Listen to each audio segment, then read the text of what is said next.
sometimes I sit around and I'm just like, man, I wish food was free.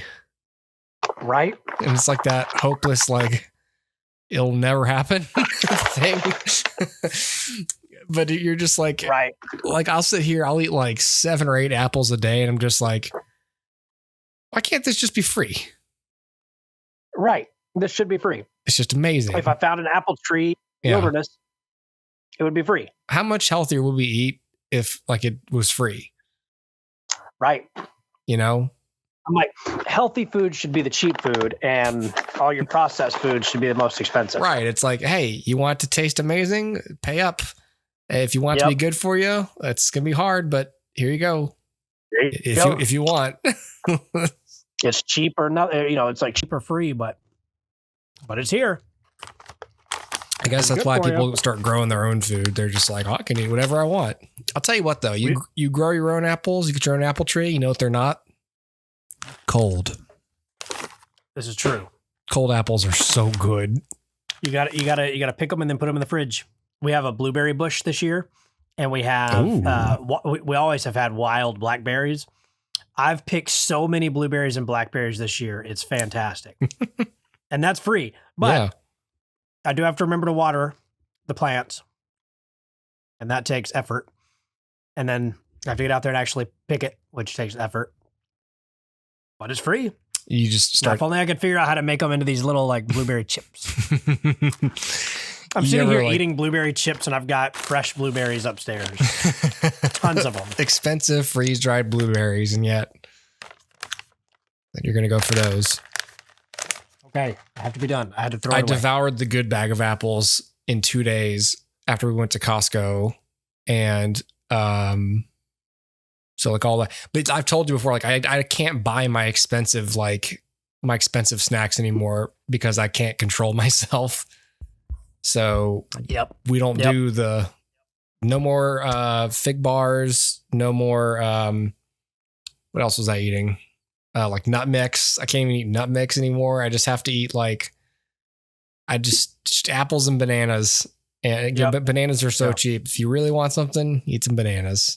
Yeah, bananas, they're surprisingly cheap and kind of filling. They're like the last like bastion of like what food should cost. Yeah, is bananas. I can get 59 like cents a pound. 9 bananas and it's like $1.50, and it's like I told Sarah recently, I was like, if I was homeless, somebody would give me $1 and I'd be like, I'm gonna get so many bananas. Yeah. 2 pounds of bananas. I'm surprised I don't see more. But like I'll like overestimate and I'll buy a bunch of bananas. I'll buy like, 5 things of bananas for all my kids. And like some weeks they'll gobble them up in like 3 days. And some days it's like they don't want them at all. And I used to be like, guys, come on, we're wasting the bananas. And I was like, this is stupid. This is like $3 I'm throwing away. Right. It's wasteful, but it's not like when an entire, like you forget to freeze a Boston butt. And you're like, well, shit. $45 down the drain. Yep. That's like 900 bananas. Exactly. What I would, if I was homeless, what I'd actually do is wait for somebody to give me like a $5 bill, buy a ton of bananas, and then a piece of cardboard and a marker, and I would write homegrown organic bananas. Homeless grown. Homeless grown. And no one would be the wiser. And I'd set up outside Whole Foods and be like, look at these. These are great. I grew them. And then they'd be like, oh, okay, I'll pay extra for that. And then you double your money. Trying to flip those bananas. Flip that banana.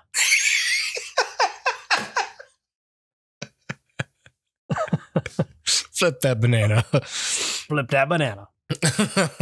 Well, hey, how about this? Speaking of flipping the banana, Pixar really flipped the banana recently, didn't they? The box office. They did. Let's get into this. Let's talk about Inside Out 2. This is Joy, coming to you live in Riley's mind. Make some noise! Sadness is in the house! It's anger! Let me at him! We gotta get our mouth guard, people! Fear! No, that's not ours! Disgust. Glad to have her on our team. Our little girl's growing up so fast. Ow. Sorry. It should be nothing but smooth sailing from... Hello? I time anxiety. Where can I put my stuff? A new emotion. Oh, I'm sorry. We wanted to make such a good first impression. What do you mean, we? I'm envy. Oh, look at your hair. Oh, yeah, not happening. That's on we. On what? It's what you would call the boredom. What's your name, big fella? That's embarrassment. Welcome to headquarters, embarrassment. Oh, we're doing a fit. No. Oh, nope, going high. Oh, you got a real sweaty palm there, buddy. Look, we all have a job to do. I plan for the future. You want to sit with us? These girls are so cool. We can't let her know we're excited. I got this. Joy, I'm just curious, maybe, I could Thank you, help. not now. Yeah. That's not gonna haunt us for the rest of our lives at all. Are you feeling all right? I know change is scary. Let's do this. Hey, Riley. But we need new friends or we'll be totally alone in high school. Out with the old, in with the new. Riley's life requires more sophisticated emotions than all of you. You can't just bottle us up. We are suppressed emotions! Let Operation New Riley begin. You aren't packed yet? I'm the worst! Well, that's a preview of the next 10 years. Come on. Riley means us. Have I ever steered you wrong before? Many times. What is that? It's the sarcasm! Sarcasm. Boy, are we so lucky we ran into you guys. Boy, are we so lucky we ran into you guys. Wow, those guys are jerks. Wow, those guys are jerks. Oh boy, it's not often that I know what the title of the episode is going to be, and I successfully transition to the film in the same In the same breath. Yeah, got my mojo back. Feel like Austin Powers. Hey. Hey. Inside Out 2. So Inside Out 2 is the continuation of Inside Out 1, which was released, what, in 2015? Yeah, I should have done my homework. 2015. 2015. And I really love the first Inside Out. Like I remember when I saw it, I was like, that's really good, but I didn't love it. I just was like, that's really good. And on rewatch, I was like, this is actually really well written and kind of perfect in terms of like setting. It's like you're setting up this weird world, right? And within the first 4 minutes, you know everything you need to know. And it's so economical and it's just so tight. The entire script is fantastic. So when they announced Inside Out 2, initially I was like, no, not on board with this. Considering Pixar's current modern track record, this is not going to end well. And I just didn't see there being any story, like possibilities moving forward. I mean, obviously you can age Riley up, but what do you do from there? Like it just felt like a dead end kind of. Yeah. So when the first trailer came out, I watched it with bated breath, like, what is this actually going to be about? And it turns out Inside Out 2 is it's sort of exactly what I thought. They've aged Riley up. She's now in her teenage years. She's going through puberty, and she's encountering these new life obstacles, things like trying to make the JV or varsity hockey team, navigating friendships and all the things that come with being a teenager. And meanwhile, on her interior, our protagonist Joy is dealing with her own obstacles in the form of new emotions that have moved into Riley's mind, and kind of are threatening to change Riley from the inside out. And so yeah, that's the general premise. It again stars Amy Poehler as Joy, and Phyllis Smith as Sadness. Lewis Black is back as Anger, but we've lost Mindy Kaling and Bill Hader, and replaced them with Liza Lapira and Tony Hale as Disgust and Fear. And Interesting. And we've added a few new emotions. So anxiety is voiced by Maya Hawke. Envy is voiced by the Bears' Iowa Debris. And we also have Paul Walter Hauser as Embarrassment. And there's also Ennui, voiced by a French actress I'm not familiar with. And yeah, man, it's the story of growing up, right? And like how new emotions move in and kind of take over. And so I don't want to give too much of the story away because I feel like the less you know about it, the better. Mm-hmm. I saw that first initial teaser trailer and didn't watch anything else. Now, part of that was I wasn't really sure I was going to see this.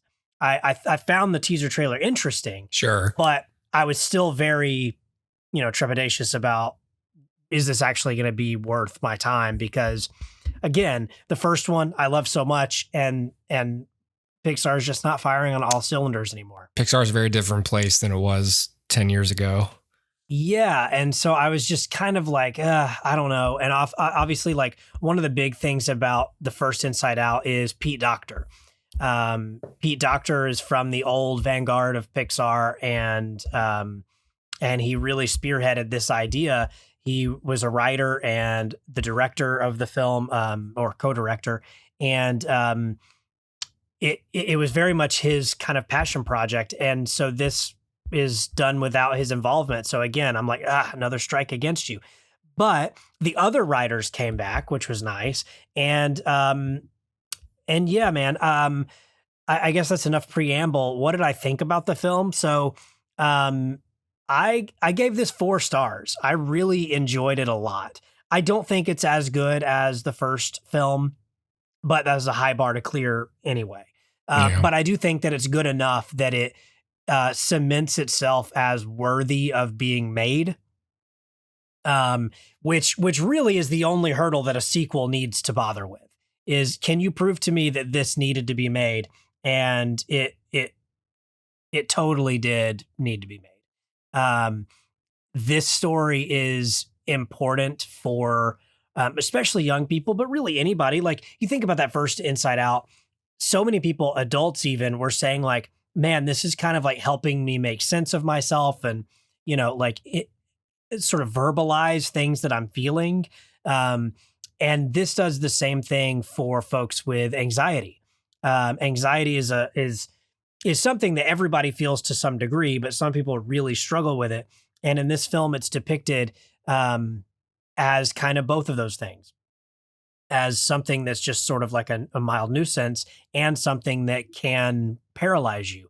And so it's a really important, I think, film in that way. And I think it's going to help a lot of specifically young people be able to express themselves and understand what's happening internally, and will help them kind of come to terms with what may be going on, and honestly kind of cut themselves a break, because it's so easy to get in your head and be like, I shouldn't be feeling this emotion. Why do I have to feel this? I think you can kind of cut yourself a break when you realize that this is such an issue for so many people, that it's caused a group of people to make a movie about it, and B, a lot of people saw that movie and related to it. So you're not alone. And I think that that's, again, just kind of like worth the price of admission there in and of itself. A little bit about my experience with it. I actually had the opportunity to see this in advance of its release, and it was a really cool experience, just in terms of like getting to see this with people who cared, because they're we've talked about this before. Like, when you see a movie with an audience that's engaged, it does make a big difference. And again, I haven't seen a Pixar movie in theaters in a long time, partially because they're just not made for theaters anymore. Right. But also, I guess it really is pre-COVID that I saw the last Pixar movie in theaters.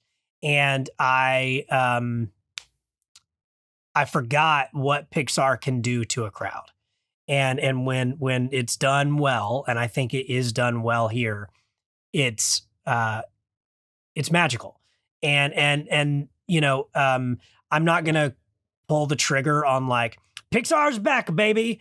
But what I am going to say is like, this is a really good step in the right direction.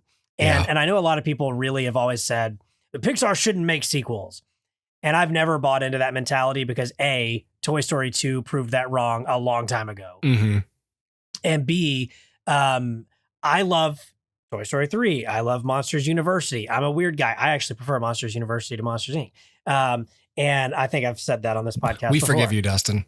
It's fine. It's a great movie. And, you know, I stand by it. I would take that to my grave. It'll be on my epitaph. It'll say Dustin Weldon, and it'll have my birth date and my death date. And it'll say Monsters University is a great film, you guys. That's what it's going to say. You have literally taken it to my grave. I stand by that.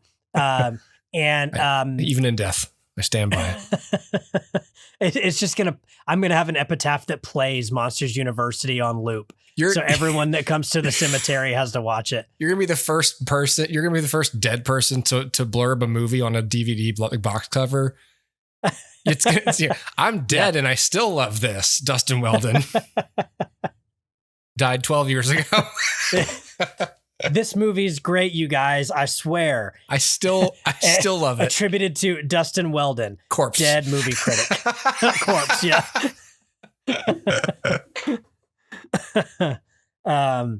And yeah, man. So I've never bought into that. I think that Pixar certainly can make a sequel, as long as they have something to say, and this one has something to say. So I'm all for it. It's worth seeing. And so if you're on the fence, if you're one of those people who are like, look, Pixar, I'm on the outs with Pixar right now. I don't want to give this my money. I'd say do it anyway. I think this, again, it doesn't go full-fledged into like Pixar is back to, you know, its normal magic, but it's really close, and it's the closest thing we've had in a very long time. So maybe since the first Inside Out. So I stand by it. I think that this is a good movie. It's worth seeing, and it's worth seeing in theaters with an audience. It's going to play a lot better. Now, how is this going to play for kids? Obviously, Riley's a little older. She's dealing with things that not all young kids are going to be familiar with.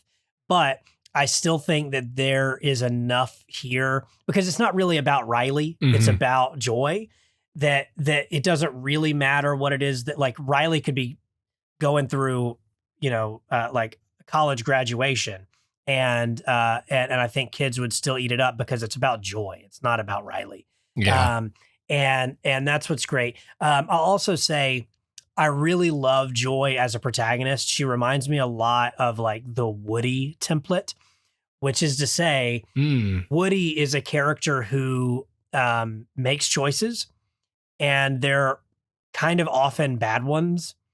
And then throughout the course of the film, learns the error of his ways or her ways, and they kind of grow as a character. Joy did that in the first film, right? She was kind of like, I don't like sadness and we don't need you. And she learned like, oh, actually, maybe we do. Like, maybe you're valid, and that's okay. And one thing I'll say too about this is I love that this film carries over that arc. So initially when like anxiety shows up, Joy's really eager to accept her because she now has learned her lesson from the first film. Yeah. Like so many sequels forget the first film's arc. Yep. This film really emboldens, like it doubles down on it. There's a moment very early where there's a new part of Riley has emerged. Mm-hmm. And Joy has gone to this new part of Riley, but sadness hasn't. And this is like the first few minutes of the movie. So it's not really a spoiler, but I'll still keep it vague. And so sadness is like, you know, you go, Joy. I don't need to go. And Joy's like, no. Where I go, you go. And like, come on, buddy. Like, they're friends. Like, they're inseparable. And that's a holdover from the first film. And I really like that. But both that film and this film give Joy that character arc that she needs. Like, here's my belief. Here's what I want. Here's what we're doing. And then finds out that this actually is probably wrong. And And that's refreshing. It's refreshing to see a character make mistakes and learn from them.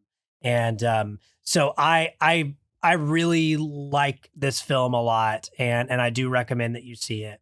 And yeah, man, that's Inside Out too. Like, go see it. I was reiterating to somebody recently the hallmark of the family film versus the kids movie, that we always talk about in the show, and that the family film, that the kids movies are just lights and colors and farts and people getting kicked in the balls and stuff, like, and whatever it, and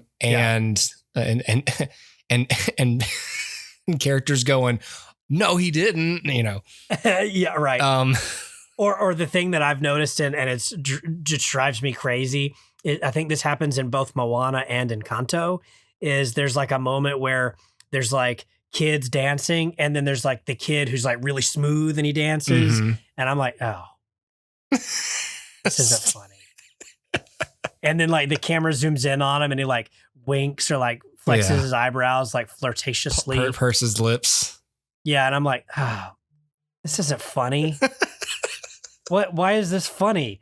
The punchline is the setup is two kids dance like kids, and the third kid dances like a suave adult man who's flirting with a young waitress at a Hooters.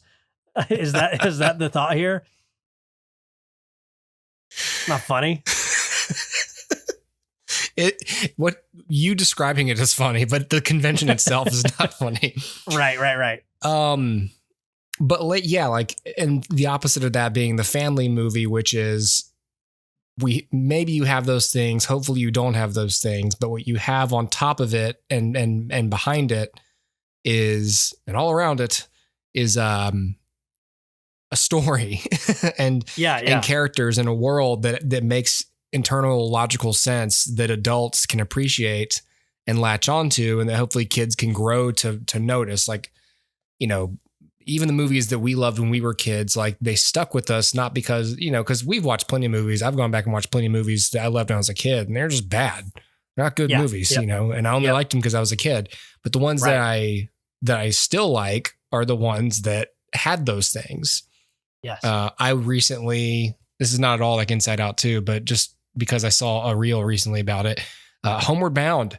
Homeward Bound is a great family movie, and it's a great family movie because not only is it just, oh my God, talking cats and dogs, and they're eating cake and, it's like a fucking real movie, Yep. It's always appreciated to when a studio makes a movie for families and you go, cool, like someone hasn't given up. Like someone still gives a shit and cares about the product and cares about pleasing me, the adult, and with who has an inner child, as well as my own children. And we can all watch this movie and enjoy it. Like, it makes me excited to watch it and not to go, great, here's another IP that Disney destroyed, Right, exactly. Because what were we watching recently? I mean, we've talked about Toy Story 4 ad nauseum, but I mean, like, what was another thing? I was just talking to my daughter, and it wasn't one they destroyed, but it was just, we were just talking about the recent Pixar movies, and I was like, can you even name them? I was like talking to my daughter, like, can you even name the ones that came out and like, during the pandemic? And she was like, Luca. Yeah. Returning Red. And then you get them mixed up with Disney ones, and you're like, Encanto? No. No. And you go, yeah, remember Onward? And they're like, oh yeah. Ooh, yeah. Like, but you didn't. You didn't. Yeah. Yep. So, well, I'd forgot about it till you literally just said that word. You know why? Because it came out in like March 2020. Like I think it was in theaters. Oh, weird. I was going to say Soul was the first one, but yeah, I guess. Yeah. Onward. Let me check the release date on that. Yeah. March 6th. Wow. Yeah. Yeah. I was out for like a week. Soul was like, we're just going to put this on Disney Plus. Yeah. And we were all like, what? Yeah. Why? Yeah. It's like, huh? Yeah. Yeah. Well, yeah. Of those, like, I remember being lukewarm on Soul.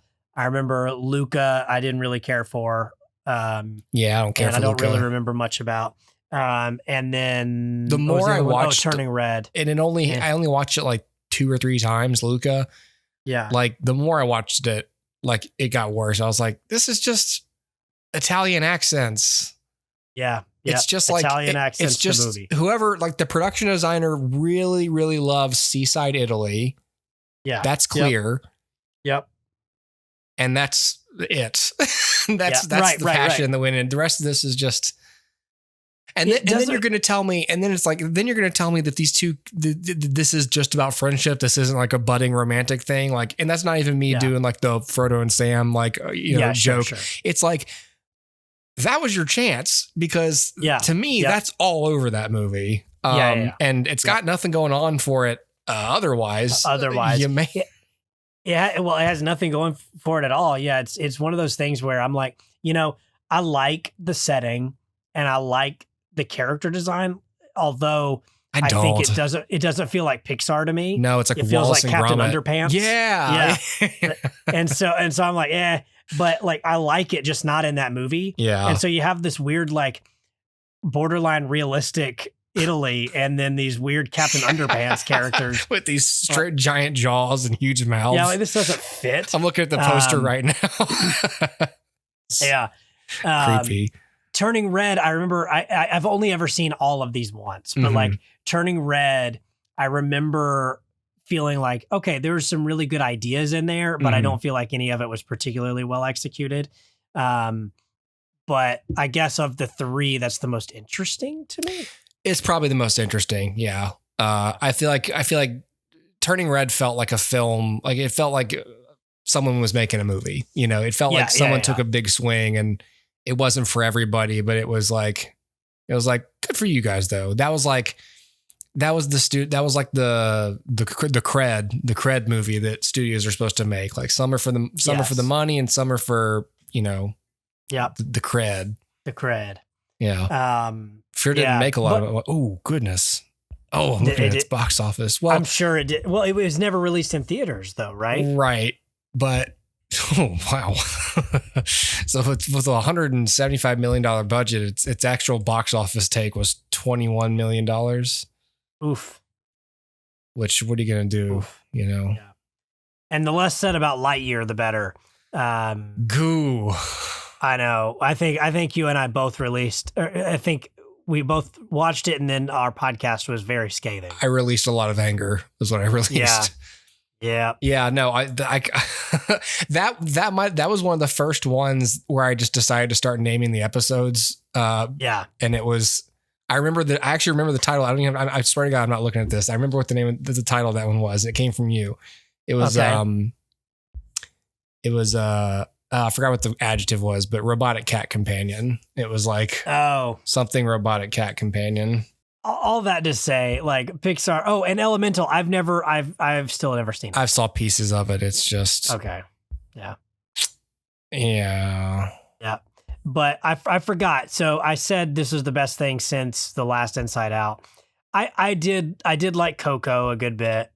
And The Incredibles 2 is fine. But like everything else has been like, yeah. But yeah, man, I do think this is worth it. I'm not claiming that this is we're in a Pixar renaissance. I wouldn't go that far, but yeah, I do hope for good things. Their next film is Elio, and I'm hoping that turns out well. But I don't really know anything about it. So we'll see. Yeah, man. And then Toy Story 5, which, oof, Lord. Here's what I'll say. If they decided to make Inside Out a trilogy and do another one, I'd be in line. Like it's a very solid sequel, and it leaves the door open for more. Not because there's like unanswered questions, but because like obviously Riley will continue to age and things will continue to happen. There is, I guess there are 2 moments that could lead into a sequel. One of them I'll spoil for you because it's funny, which is at one point all the emotions are at the control panel, and another emotion comes in. She kind of looks like an old grandmother, And she's like, oh, I remember when we all first met or something like that. And one of the characters ushers her out and says, no, nostalgia, go away. You're 2 graduations and a best friend's wedding too early. It's like, yeah. So that all that to say, there are more emotions. Yeah. She just hasn't hit nostalgia yet. That's funny. So they could continue it Remember if they wanted Flash to. Gordon? Yeah. Or wait, Riley's 13. Remember Charlie XCX? Dua Lipa? Yeah. Inside Out, go see it. Like it's worth your time and have fun with it because it's good. Take your kids. Yeah, that's awesome. I'm glad that there's finally we've stopped the bleeding. Like, we're I don't know if we've stopped it. We're capable of it. There is a Band-Aid on it. That's good. So maybe there's still a little blood. For a while, Pixar is looking like Giovanni Ribisi and Saving Private Ryan. Yes. When what's his name? What's the medic's name? Oh man, I'm starting to get old. I used to just know this stuff. Wade. His name's Wade. Oh, okay. Yeah. Looking like Wade. Where you just turn him over. Oh, he's got exit wounds. Oh, it's spreading the stuff all over him. It's like, guys, can't stop him. Oh no. What can we do? What can we do, Pixar? Tell us what to do. I could use some morphine. just give it to him. Give it to him.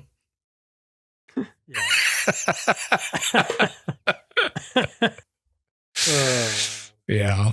All right. Well, good for them. Okay. Yeah. Oh, wait. Hold on. I was the first person to review Inside Out on Letterboxd. That was the craziest thing. In the world. Yeah. In the world. I can verify this. That will never happen again. I reviewed it and I was like, wait, why am I the only one on here? There's something wrong with I texted you and I was like, tell me if I'm the only one. Drop and I was the only one. Go to Letterboxd and tell me. I was the only one. I was the first person in the world to review it. It'll never happen again. I was like flipping it down like, no one's here. Yeah, are we early? Literally nobody. Look at my watch. I noticed at our screening there was a review embargo, and it was until that day at noon. But I submitted that at like 2 p.m. or something. So like everybody had 2 hours to hit send. Yeah, and nobody did. Maybe your word count was low enough, and everyone's like actual essay length reviews were like, it was just crowding the site. Yes. It's crashing Letterboxd. Nobody wanted to be the first one because nobody wanted to make Disney mad. So everyone was just waiting for somebody to break the ice. Oh, this asshole Dustin went first. There we go. I was like, maybe that means people will actually read this, and nothing. Well, Dustin, for the second time in your life, you were the fastest swimmer. Hey. Not all of us can say that, you know? Except for Michael Phelps. Except for actually many swimmers. Yes. Actually, a lot of people. Never mind. Good night, everybody.